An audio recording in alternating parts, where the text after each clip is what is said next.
Ah, alors l'Iran, je voulais en parler, je voulais dire un mot, mais alors, tu peux me remettre la carte du Karabakh ? Alors, l'Iran dans tout ça.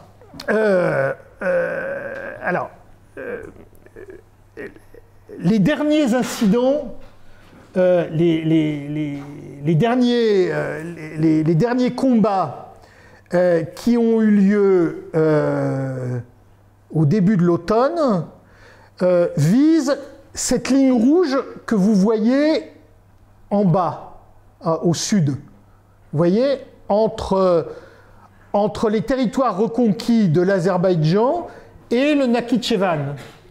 Donc là, les Azerbaïdjanais ont en territoire arménien, pour assurer les liaisons entre les deux parties de leur territoire, ils ont un couloir de libre circulation qui est reconnu par l'Arménie sur le territoire arménien.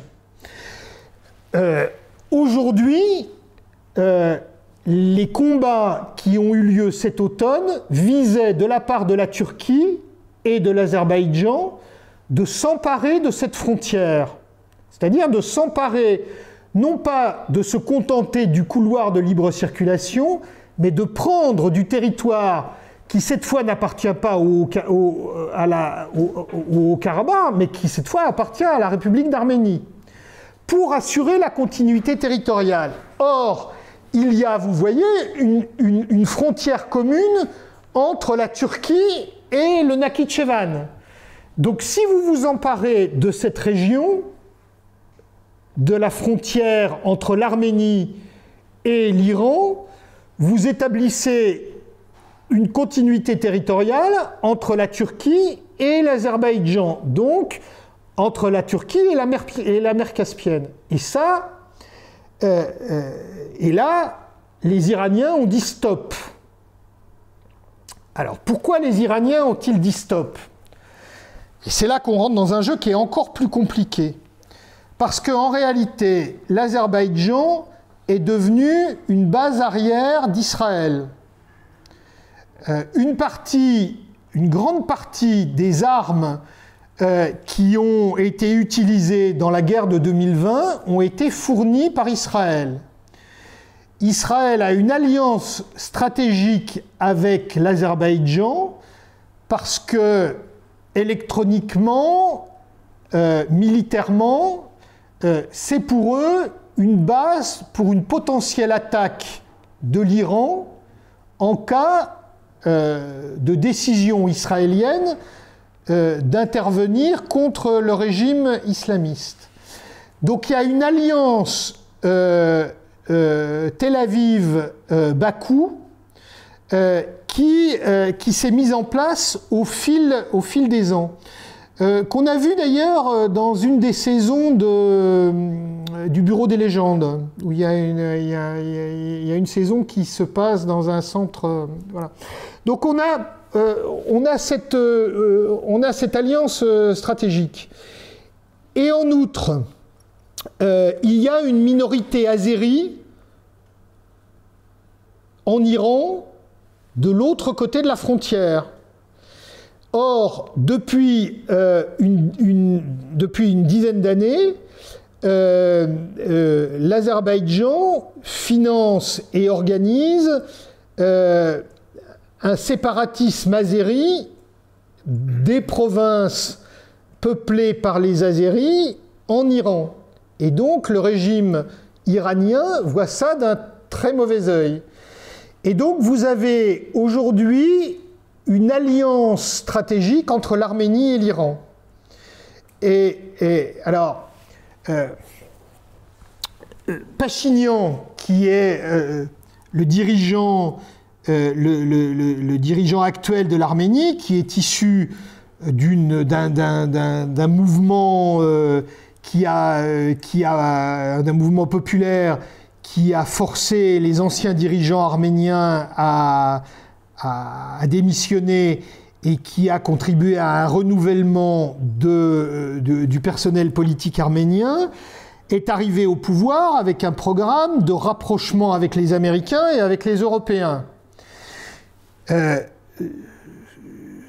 cette volonté de se rapprocher des Américains et des Européens a naturellement eu comme contrepartie un éloignement par rapport à la Russie, ou en tout cas, ça a été ressenti au Kremlin comme une volonté de s'éloigner de la Russie et donc comme une nouvelle tentative occidentale pour détacher un ancien territoire soviétique de l'étranger proche, à tort ou à raison, je n'en sais rien, a été ressenti par le Kremlin comme l'expression d'une volonté occidentale de détacher un nouveau territoire de l'étranger proche ex-soviétique de la Russie. Et donc, dans la guerre de 2020, Poutine a joué, comment je vais vous dire, alors que dans le précédent conflit, les Russes étaient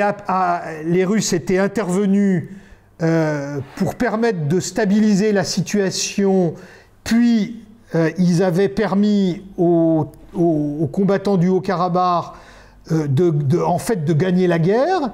Cette fois, ils ne sont intervenus qu'en toute fin du conflit, quand le Haut-Karabakh menaçait de s'effondrer totalement, et ils n'ont pas empêché les Azéris de reconquérir les territoires perdus, et ils ont juste garanti le passage que vous voyez avec les deux petites lignes rouges, un libre passage entre l'Arménie et le Haut-Karabakh par le corridor qui est ici. Voilà. Et donc aujourd'hui, vous avez des Arméniens qui ne savent plus s'ils peuvent compter sur l'appui de la Russie, d'autant plus que la Russie est engagée en Ukraine, qui ont peur que l'Azerbaïdjan ne profite de cet engagement en Ukraine pour pousser ses pions en Arménie.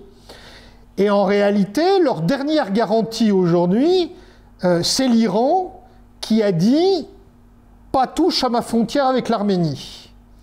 Et si vous touchez à ma frontière avec l'Arménie, j'interviens. Donc si vous voulez, on a là une situation qui est extrêmement délicate. Ai-je répondu?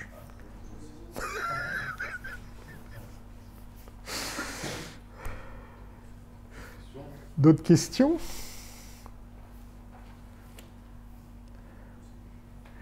Oui? Bonsoir, mais pardonnez mon retard de tout à l'heure. Est-ce qu'on pourrait envisager, il existe peut-être, ou il est peut-être à faire, ou j'en sais rien, un axe orthodoxe, Moscou-Athènes, pour contenir l'axe... Alors, c'est une vieille histoire. C'est-à-dire que les rapports entre la Grèce et la Russie, mais avec les autres pays orthodoxes aussi, hein, c'est une vieille histoire. Vous aviez toute une partie du pays qui, au moment de l'arrivée au pouvoir de Tsipras, pensait que, et toute une partie de Syriza, qui pensait que l'aide russe permettrait d'échapper au mémorandum européen et que la solidarité orthodoxe pouvait jouer dans ce sens-là. C'est vieux dans l'histoire de la Grèce, c'est-à-dire qu'à chaque fois que la Grèce se trouve dans une situation où les Occidentaux la lâchent, où les Occidentaux essayent de lui imposer des choses, il y a une partie du pays qui espère que la solidarité orthodoxe va jouer. En réalité, depuis la guerre d'indépendance, ça n'a joué qu'à des moments très particuliers et très limités. Alors, l'intervention militaire russe en 1829-30 a été fondamentale pour obtenir l'indépendance. Puis en 1878, la défaite turque face aux Russes a également eu des retentissements en Grèce.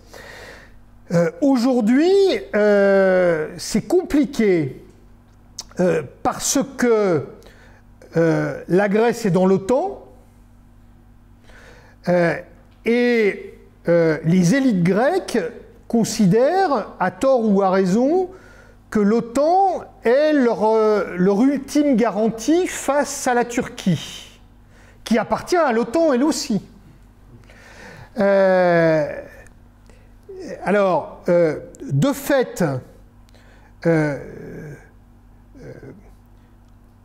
en 1974, les Américains ont autorisé, on le sait maintenant, même si ça n'a pas été fait comme ça, ont autorisé les Turcs à envahir Chypre, qui n'est pas dans l'OTAN, qui est dans l'Union européenne, mais qui n'est pas dans l'OTAN.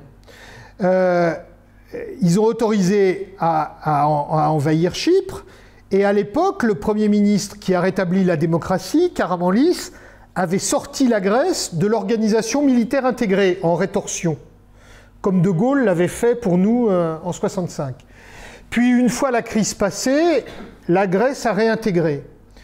Et en 1996, quand il y a eu l'incident d'Imia dont je vous ai parlé tout à l'heure, où il y a quand même eu 2 morts grecs, il y a eu un hélicoptère grec qui s'est crashé.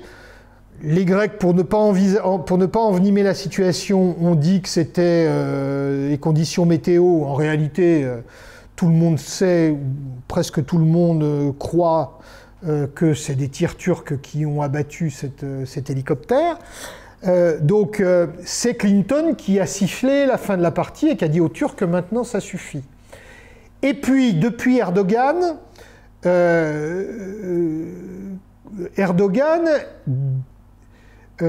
est aujourd'hui, malgré les politesses de Stoltenberg, est très en délicatesse avec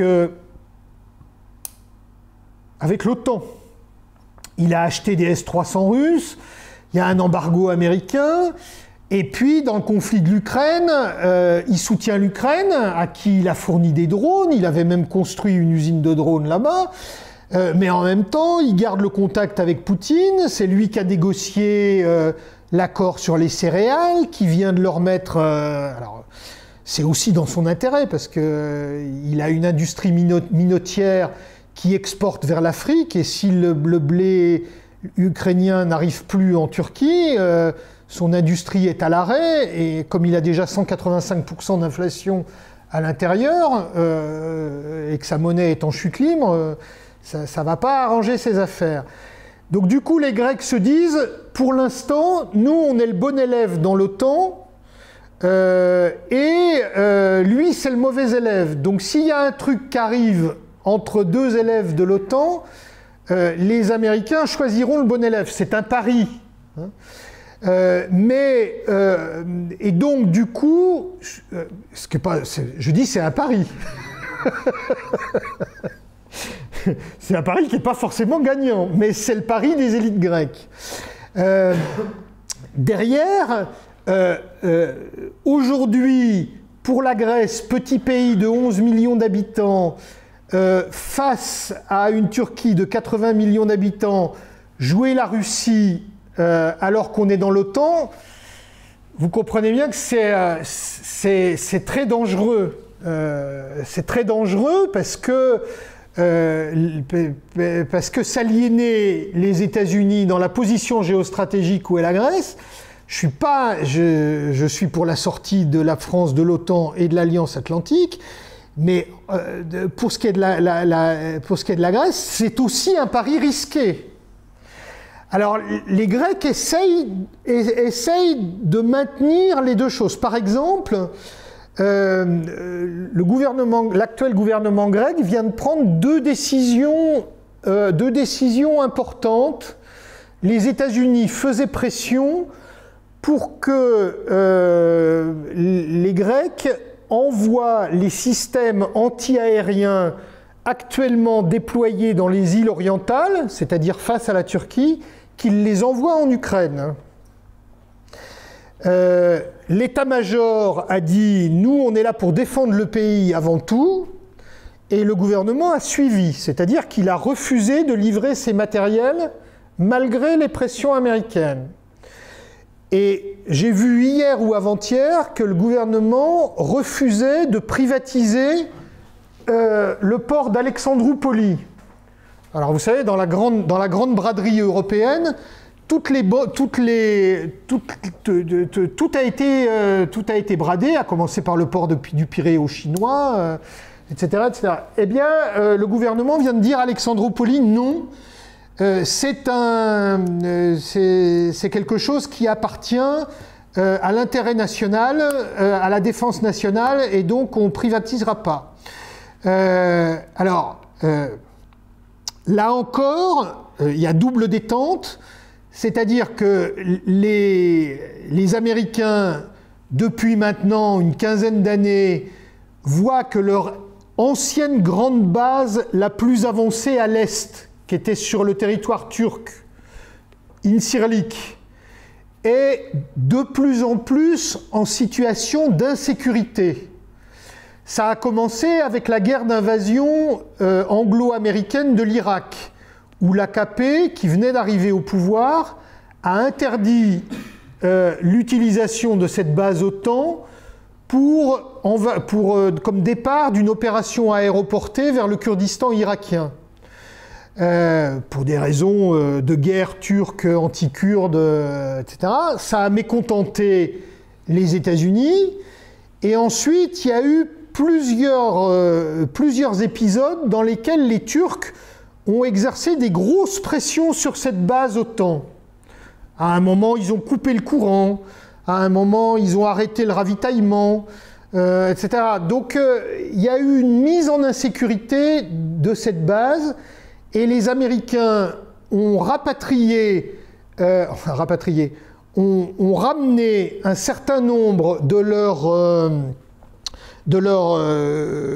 leur matériel d'Incirlik, soit vers la base de Souda en Crète, qui est la grande base aéronavale OTAN de Crète, qui est une des principales rades de Méditerranée avec Brest et Toulon, une des principales bases OTAN en Europe avec Brest et Toulon, et une des principales rades de Méditerranée avec Toulon.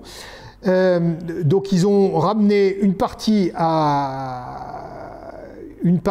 à Souda et une autre qui est en cours d'aménagement à Alexandroupoli. Donc si vous voulez, on voit bien qu'il y a une défiance américaine vis-à-vis de la Turquie, que cette défiance américaine, pour l'instant, profite à la Grèce, qui apparaît pour les États-Unis comme une solution de rechange en Méditerranée orientale. Et donc, du coup, c'est difficile pour les Grecs aujourd'hui de parier sur un axe orthodoxe qui, en réalité, n'a jamais eu de réalité politique et militaire, même si, à certains moments, ça a pu jouer. Voilà. Donc si vous voulez, il y a deux paris. Et je ne sais pas quel est le pari gagnant, mais je reviens en quelque sorte au début de la conférence pour vous dire que cette position géostratégique de la Grèce, c'est une position très difficile. C'est une position qui est une sorte de malédiction parce qu'elle est toujours à un point qui intéresse tout le monde, et notamment les grands. Alors que c'est un tout petit pays de 10 millions d'habitants, avec une puissance économique très limitée. Et donc, si vous voulez, la Grèce, c'est pas un pays qui a les moyens de l'indépendance de la France. Elle n'a pas de force de frappe, elle n'a pas d'industrie nucléaire, elle est totalement dépendante pour son énergie, elle importe tout. Il y a un peu d'hydroélectricité, il y a un peu de lignite, mais pour le reste, c'est toute de l'énergie importée. Alors après, on peut revenir sur la carte énergétique, parce que c'est un des enjeux actuels. C'est qu'on a trouvé... voilà, celle-là.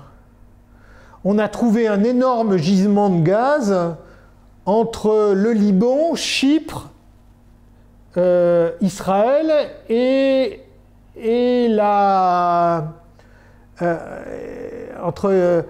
entre Chypre, le Liban, Israël et l'Égypte. Et donc, on aurait un gazoduc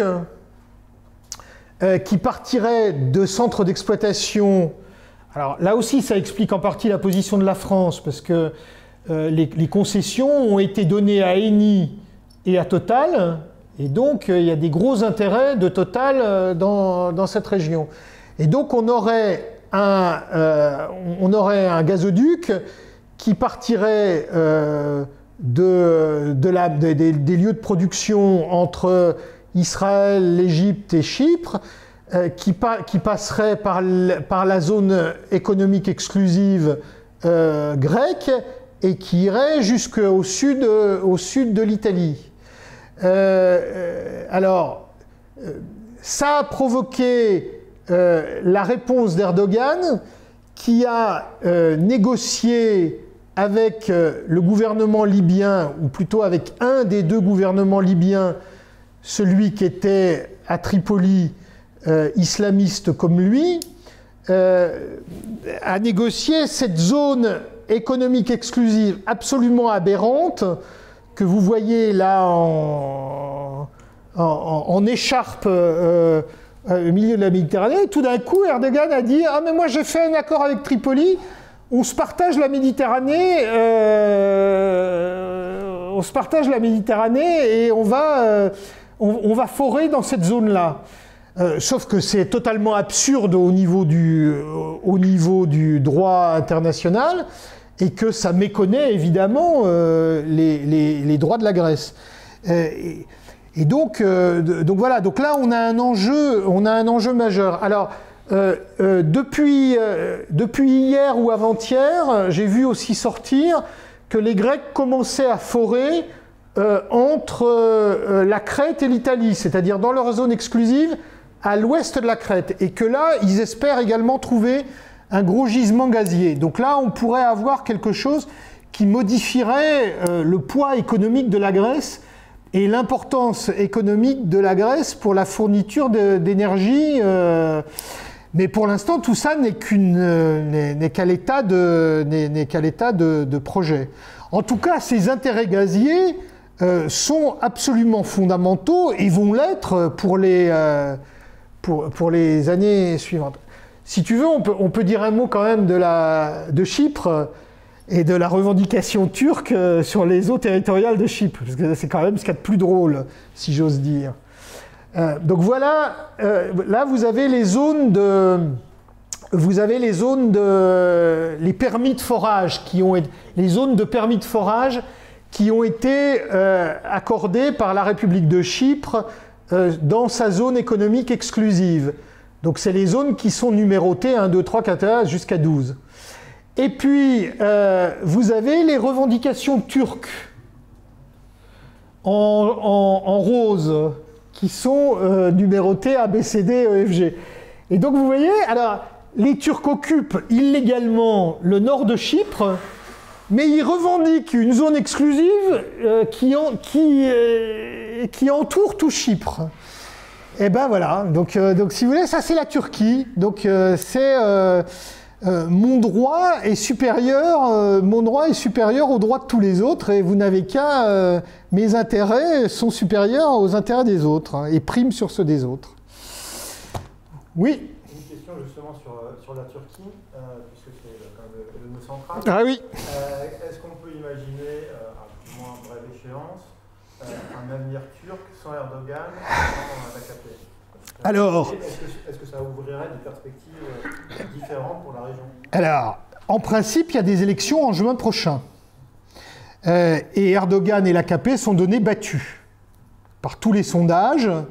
Erdogan est donné battu à la présidentielle, quel que soit le candidat en face de lui.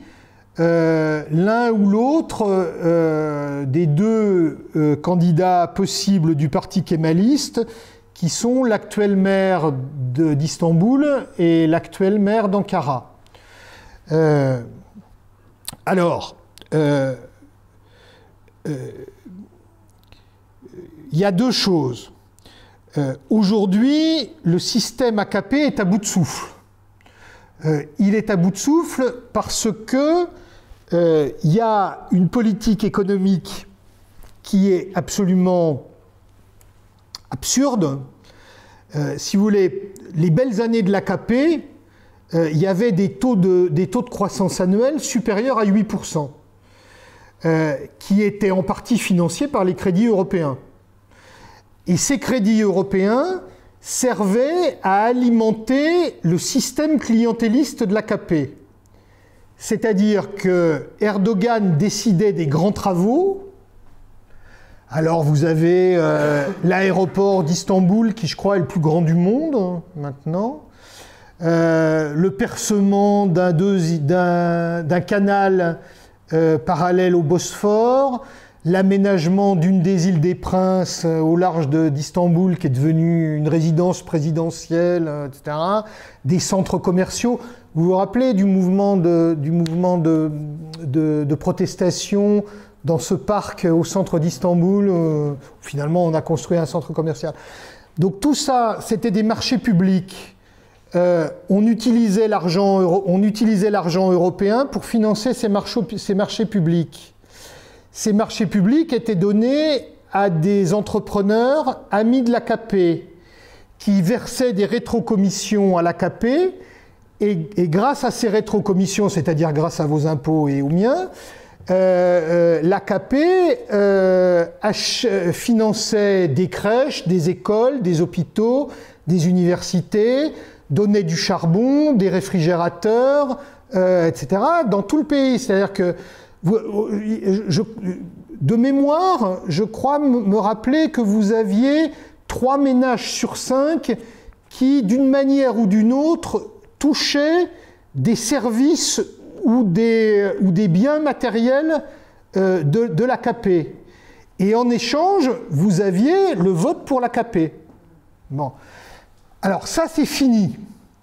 C'est fini parce que depuis maintenant un bon bout de temps, l'économie turque n'a plus des taux de croissance importants. Elle a connu plusieurs récessions. Les taux de croissance sont très limités. Et d'autre part, Erdogan, qui a été confronté à une montée de l'inflation, a décidé que la meilleure manière de combattre l'inflation, c'était de baisser les taux d'intérêt. Alors, ce qui est absurde. Alors donc, il a limogé je ne sais plus combien de gouverneurs de la Banque centrale.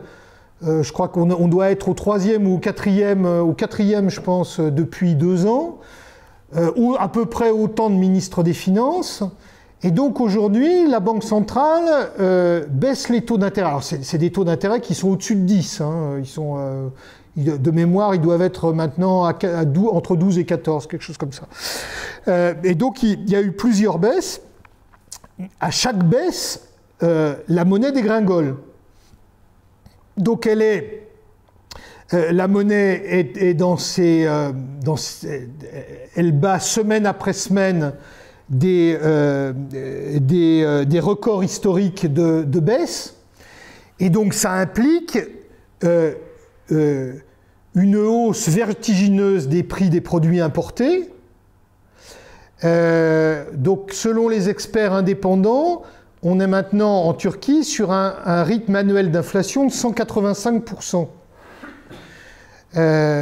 Donc vous imaginez, 185% d'inflation, et on a un SMIC qui a dû être augmenté l'année dernière de 100%.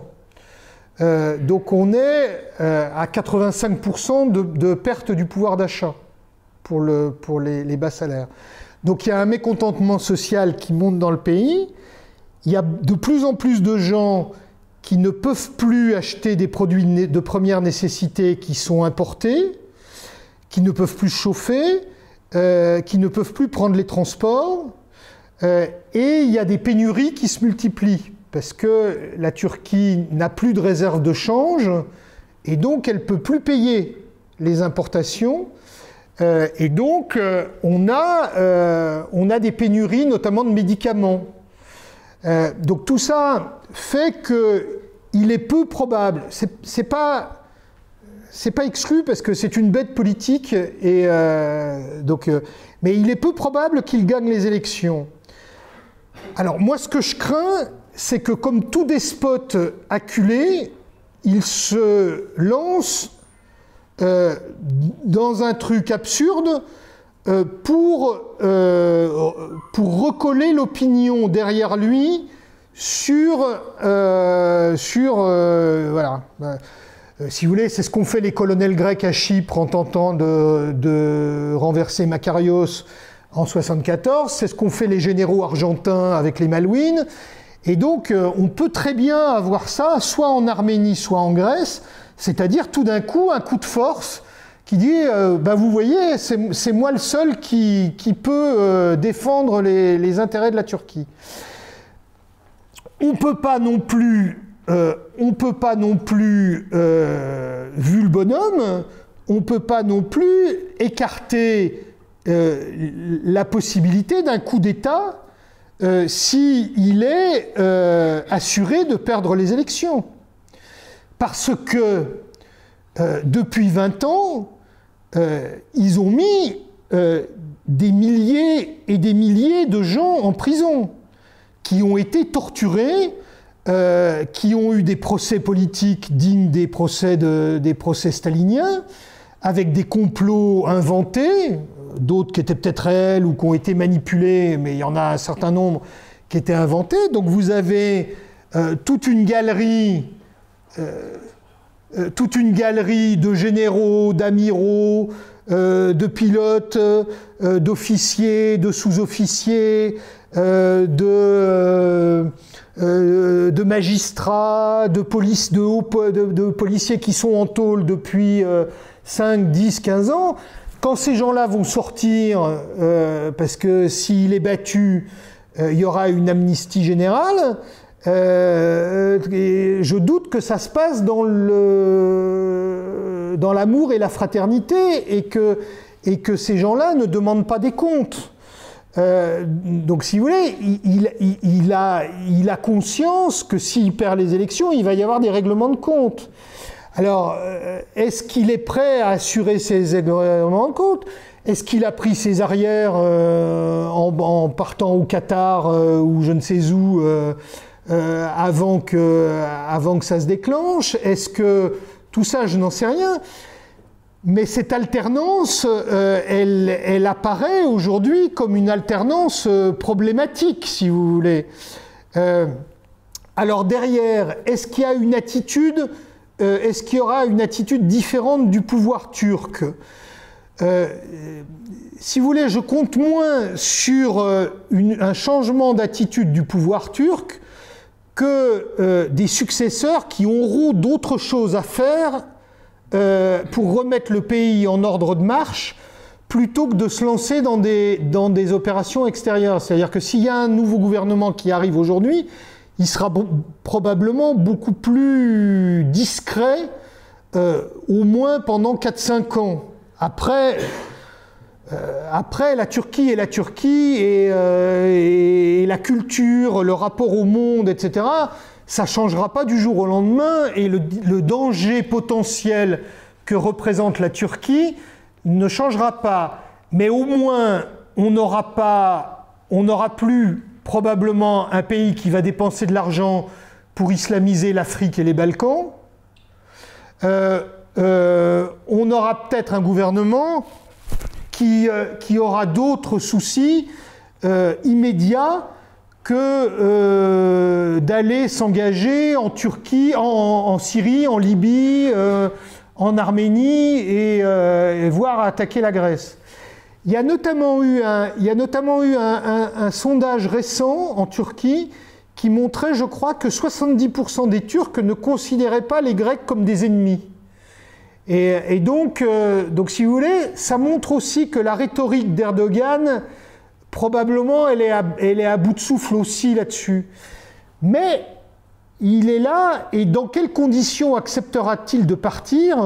C'est vraiment pochette surprise. Moi, je suis incapable de vous dire autre chose que ça. C'est-à-dire, il y a des probabilités qu'il soit battu, il y a des probabilités que sachant qu'il soit battu, il n'aille pas aux élections et qu'il court-circuite le processus démocratique avant.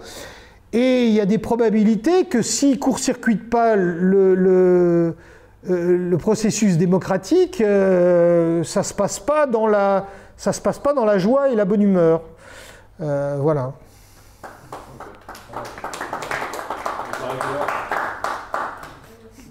On continuera à discuter après. Je voulais juste savoir quel était le rôle du Qatar. Ah ben, le Qatar est le grand financier à l'heure actuelle. C'est eux qui empêchent la Turquie de faire faillite. C'est ce que j'ai eu l'impression. Oui, ils alignent les pétrodollars à fond perdu parce qu'ils sont dans la même ligne idéologique islamiste et donc ils veulent à tout prix empêcher la faillite. Donc, alors on m'a dit il y a 6 mois, mais j'ai rien vu qu'ils commençaient à trouver que ça faisait beaucoup et qu'ils réduisaient le débit du robinet. Parce que de fait, c'est à fond perdu, si vous voulez. Si vous avez une monnaie qui dégringole, vous pouvez toujours remettre des sous dans le bastringue. Je veux dire, les sous, ils s'évaporent à partir du moment où la livre turque ne vaut plus rien. Elle ne vaut plus rien, quoi. Ah oui. Puis alors, vous avez les Chinois aussi, qui rachètent tout en Turquie à l'heure actuelle. Oui, mais ils profitent des... Oui, mais ils font la même chose qu'ils ont fait en Grèce au moment de la crise, c'est-à-dire qu'ils profitent des soldes. Ben oui. Ils ont du cash, donc ils profitent des soldes. Vous vouliez... Oui, c'était juste pour revenir sur le conflit arménien. Je pensais à la déclaration récente d'Emmanuel Macron qui expliquait que, l'axe principal de la politique maintenant c'est l'Ukraine, que le conflit arménien c'était lié au conflit ukrainien, qu'il y avait une opération de déstabilisation du Caucase. Sur quoi ça repose cette assertion? Est-ce que ça repose sur quelque chose de concret ou c'est juste l'enfumage? Si vous voulez, moi, Macron, il dit toujours tout et son contraire. Hein. Donc, si vous voulez, ce qui est assez amusant, enfin amusant, non, c'est pas amusant du tout, mais la situation du Karabakh, c'est la situation des russophones d'Ukraine, c'est-à-dire de gens qui sont dans un état, qui sont placés dans un état où c'était la situation des Serbes des Krajina croates, c'est-à-dire des gens qui, au moment de la dissolution d'un État fédéral dans lequel les frontières intérieures de la fédération sont transformées tout d'un coup en frontières internationales, ne veulent pas appartenir à l'État dans lequel ils sont placés au moment de la dissolution de cet État. Donc sur le fond, je suis assez d'accord avec Macron sur le diagnostic, c'est-à-dire que les deux situations se ressemblent. On a les gens du Donbass et de Lugansk qui ne veulent pas être ukrainiens, et on a les gens du Haut-Karabakh qui ne veulent pas être azéris. Et donc les deux sont aux prises avec l'État central qui veut les maintenir à l'intérieur du giron. Après, si vous voulez, le traitement des deux questions m'apparaît assez différent. C'est-à-dire que d'un côté, non d'ailleurs il n'est pas très différent, c'est-à-dire que d'un côté comme de l'autre, on nie aux gens le droit de déterminer leur destin. Alors, moi je dis toujours, j'avais fait un article dans le Figaro Vox au moment de la guerre de 2020, et j'avais dit, vraiment, c'est une situation qui est comparable à celle qu'on a connue au moment de la disparition de l'Empire d'Autriche-Hongrie en 1918, où on avait un empire multinational qui a éclaté en nationalité. Et donc, qu'est-ce qu'on a fait à l'époque? On a déterminé des frontières nationales, et sur les zones contestées, on a organisé des référendums contrôlée à l'époque par la SDN. Alors, la Société des Nations, elle a une période sombre de son histoire dans les années 30 parce qu'elle est réduite à une impuissance totale par les dictatures, etc. Mais dans les années 20, elle joue un vrai rôle pacificateur parce que dans 5-6 zones d'Europe centrale, elle organise des référendums sous contrôle international sur ce que veulent les gens. Et en réalité, c'est ça la solution au Karabakh, comme c'était la solution en Yougoslavie, comme c'est la solution en Ukraine. C'est-à-dire qu'on demande aux gens leur avis. C'est le droit des peuples à disposer d'eux-mêmes. Sauf qu'effectivement, ça peut pas se faire par les Russes sous la menace d'une armée qui est là et sans garantie que le référendum est honnête. Mais on aurait proposé en temps utile, ou on proposerait aujourd'hui de refaire ces référendums au Karabakh, en Crimée, à Lougansk, à Donetsk, je ne sais où, sous contrôle de l'ONU, avec une période de pacification, le déploiement de casques bleus, une administration internationale pendant 2-3 ans. Si vous voulez, ça me paraît être la solution de bon sens. Mais on n'est plus dans une époque de bon sens. Donc je doute que cette solution-là arrive à bout. Mais la comparaison entre les deux situations est vraie. Maintenant, quand tu as accusé Poutine aujourd'hui de déstabiliser le Caucase, non. C'est l'Azerbaïdjan qui déstabilise le Caucase et c'est la Turquie. Je veux dire, la situation, elle était stabilisée en 1994 et il y avait des négociations, d'ailleurs avec un groupe international très proche du groupe de Minsk. Hein, il y avait la France dedans, qui était garante des négociations. Sauf que ces groupes de négociation, on n'a jamais fait respecter les solutions qu'ils avançaient. Si vous voulez, les accords de Minsk sur le papier, c'était parfait. Hein. Je veux dire, les Ukrainiens les auraient appliqués, on ne serait pas là où on en est. Et en réalité, la question au Karabakh, c'est la question du droit des peuples à disposer d'eux-mêmes. Pourquoi vous voulez que des Arméniens de langue et de culture arménienne qui ont subi un génocide acceptent de devenir des citoyens d'un État turc et musulman? Ben non, ils ne veulent pas. Donc vous n'avez pas besoin d'expliquer ça par une manipulation extérieure. Après, c'est les souverainistes qu'on accuse de complotisme, mais en l'occurrence, ça c'est du complotisme. Je veux dire, la question, c'est le droit des peuples à disposer d'eux-mêmes dans des situations de dissolution d'empires multinationaux et de transformation de frontières intérieures en frontières internationales. Vous comprenez, quand vous étiez citoyen soviétique, que vous soyez arménien ou azéri, vous aviez affaire au même pouvoir. C'était le même système économique. Vous aviez les mêmes droits ou les mêmes non-droits. C'est un peu comme le Mont-Saint-Michel, qu'il soit breton. Mais à partir du moment où c'est plus une souveraineté soviétique qui s'exerce, mais où c'est une souveraineté azérie, ben les Arméniens, ils veulent pas être sous souveraineté azérie. Donc